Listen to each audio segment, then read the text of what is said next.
Are you interested in starting your own assisted living facility, but you just are kind of unsure of how much it's going to cost to get you started? Keep watching this video. We're going to get into that topic today.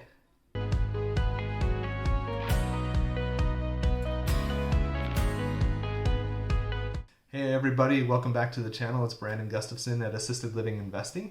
Happy to have you on here today. In today's video, we're going to get into the topic of how much does it cost to start an assisted living facility. There are a few different ways that you can actually do this.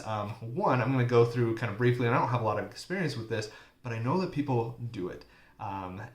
It's kind of like, I don't know, assisted living arbitrage or rental arbitrage. So basically what you're doing is you find somebody that has a house and you are renting from them and renting out the space, and you're operating the facility. Now, obviously, if you're going to do that, you want to make sure you talk to that landlord and explain to them what you're going to be doing at the facility. Now, your rent for that could be, it's going to be dependent on the landlord, $2,000 to $10,000. It just kind of depends on the house and what they're going to set it at on a monthly basis. And then you're going to also need your, enough money to start paying staff while you're kind of getting up and running and getting your facility. You may need to look at finding a placement agency, which is going to take a cut of the amount of money that you're putting into your facility and kind of getting that started. You could be looking at building out a pantry of food and things like that.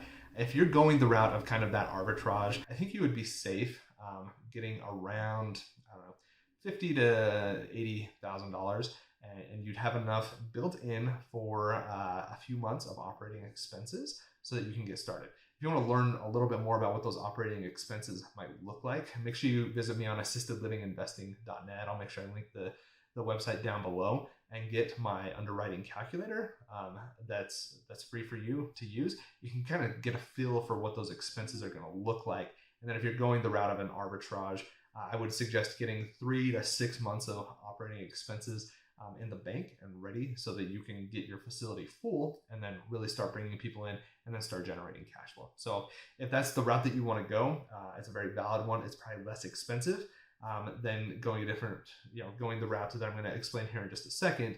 The downsides of that is you don't own the real estate. And so if you are getting in this because you not only want to make money doing assisted living, but you want the asset of having real estate, then might not be the best option for you. But if you just want to get started, you're somebody brand new, you're young, you're hungry, you want to do it, you just kind of want to see if you can do the assisted living thing, that's actually a really good route. My buddy, Serge Lepescu, you might have seen his channel. That's how he got started.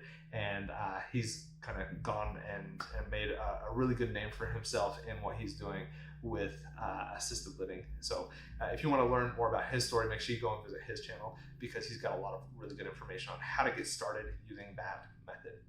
Now, the method that I use to get started is purchasing a facility.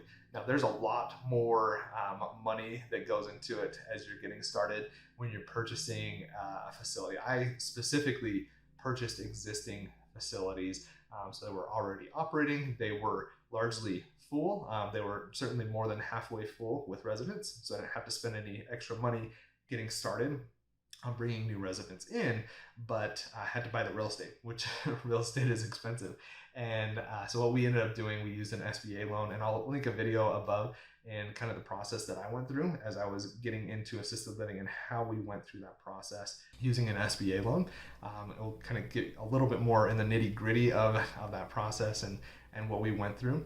But depending on what you're doing with your assisted living facility, you're going to need between 15 to 20%. Now, if you go and talk to an SBA lender, they're going to tell you we could do as low as 10% on an SBA loan. In my experience, it's going to be a lot higher than that. I think ours typically ended up being like 15 to 18% down is what we ended up doing. So let's use some round numbers so you get an idea of what this is going to look like for you from an upfront cost to start your facility. So let's say you're purchasing a facility for $1 million. And let's say that you need to do a 20% down payment. So 20% of $1 million is $200,000. So you need $200,000 ready to go to purchase this facility, which is a lot of money. But if you're also getting that real estate, so you're going to have that asset, which is great. The other thing when you are doing an SBA loan is you can ask for extra operating capital on your loan. So what you want to do is use the calculator. Again, get over to assistedlivinginvesting.net, grab that underwriting calculator that's free, or purchasing a facility that already exists and is operating. Is 2 to 3 months of operating expenses. So let's say that you get in there and you're like, okay, so it's going to cost me $30,000 for me to operate my facility. I want to ask for an extra $60,000 in operating expenses. You add that on. You want to make sure you do this very early in the process when you're talking with your lender. I really want to make sure I have enough money to operate this facility. I need $60,000. It's going to be allocated for operating expenses for operating the facility. So you're going to do that. This is not extra money coming out of your pocket. It is coming from the lender. Now you're going to have to pay it back as you go through that loan process, but then you're not strapped for cash. You're not having to borrow from your cousin or a hard money lender or even a line of credit to get things going. You're going to have that built into your SBA loan, and it's going to be available to you. So in this scenario, let's say you've asked your facility is $1 million, and you're asking for $60,000 in your operating expenses. Your loan is now going to be for $1 million minus the $200,000, so $800,000 plus the $60,000 that you're asking, so $860,000 is what your loan's going to be. But you, out of pocket, it's costing you $200,000 to get started. And now you have an asset.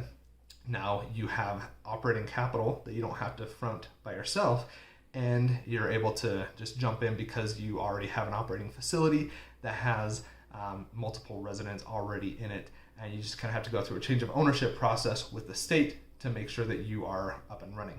So those two different scenarios, one is $50,000 to $80,000 that you're putting in of your own money to get started. So it's a little bit less. You don't own the asset, so there's that. But if you go the route of purchasing it on an SBA loan, and I can coach you through that process, make sure you get over to assistedlivinginvesting.net. I have a 12-week program where I can kind of show you how to do all of this and get that funding from the SBA. I've actually been funded by the SBA 3 times and can help you out through that process. Make sure you get over there and join the newsletter as well. And I give you weekly updates on tips and tricks on how you can do this and get through that process.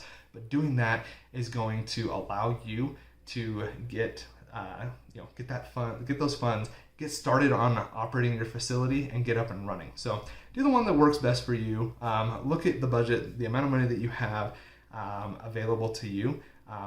I'm partial to the one where you go and use an SBA loan and get that asset and get started with a facility that's already going and ask for the operating capital. I think it's a great option for you. But going the arbitrage route is not a bad one, not a bad way to go about it either. And you can be successful either way. And then as you kind of start growing, you can increase your portfolio, and then you're really off to the races and making a lot of money and doing a lot of good in the world through helping people out through assisted living. Does assisted living investing sound interesting to you, but you don't know how to get started? At Assisted Living Investing, we're here to help you through the process, start to finish. Thanks for watching, and have a great day.